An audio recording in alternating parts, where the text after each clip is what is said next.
महाकुंभ में मौनी अमावस्या स्नान से पहले मची भगदड़ में बिहार के भी कई श्रद्धालुओं का दुखद अंत हो गया। इसमें औरंगाबाद की एक महिला और गोपालगंज की 2 महिलाओं के दर्दनाक अंत ने सभी को हिलाकर रख दिया है।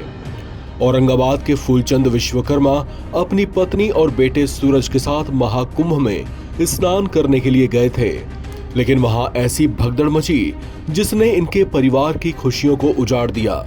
फूलचंद ने बताया कि उनकी पत्नी बहुत समय से जिद कर रही थी कि उनको महाकुंभ में गंगा जी में स्नान करना है।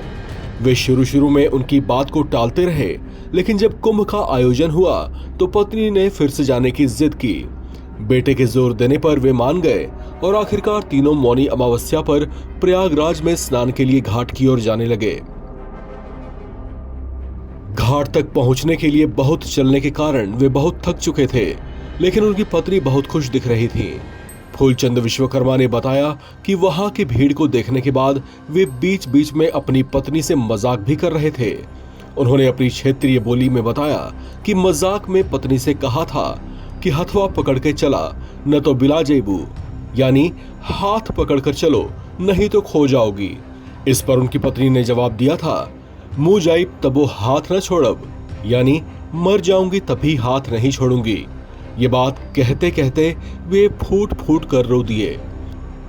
बेटे सूरज ने बताया कि वहां इतनी भीड़ थी कि चल पाना भी मुश्किल हो रहा था। तभी हम दूसरों के साथ साथ धीरे धीरे आगे बढ़ते रहे, लेकिन तभी पीछे से शोर मचा और देखते ही देखते भगदड़ मच गई। माँ हमसे बिछड़ गईं। बहुत देर तक उनका कुछ अता पता नहीं चला।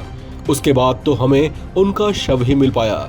फूलचंद विश्वकर्मा ने कहा कि पत्नी उनसे महाकुंभ स्नान की जिद कर रही थी, लेकिन ये उनकी आखिरी ख्वाहिश साबित होगी ये उनको पता नहीं था। कुछ इसी तरह की कहानी गोपालगंज बिहार के उचका गांव थाना क्षेत्र के बलेसरा गांव के बच्चा दुबे के पत्नी सुशील देवी और गोपालगंज के ही बरौली थाना क्षेत्र के माणनपुर गांव निवासी तारकेश्वर सिंह की पत्नी शिवकली देवी की भी है। वे भी महाकुंभ की भगदड़ में जान गंवा गईं। इनके परिवारों में भी मातम पसरा पड़ा है। परिवार के लोगों का रो रो कर बुरा हाल है।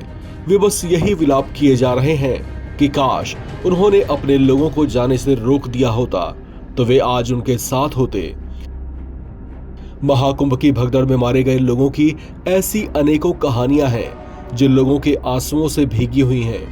इस भगदड़ में किसी ने अपने पिता को गंवा दिया, किसी का भाई नहीं रहा, किसी की मां उसे छोड़ गई, तो किसी के बच्चे उनके आंगन को सूना कर गए। उस हादसे के बाद महाकुंभ में अब हालात सामान्य हैं और लोगों से भी एहतियात बरतने को कहा जा रहा है।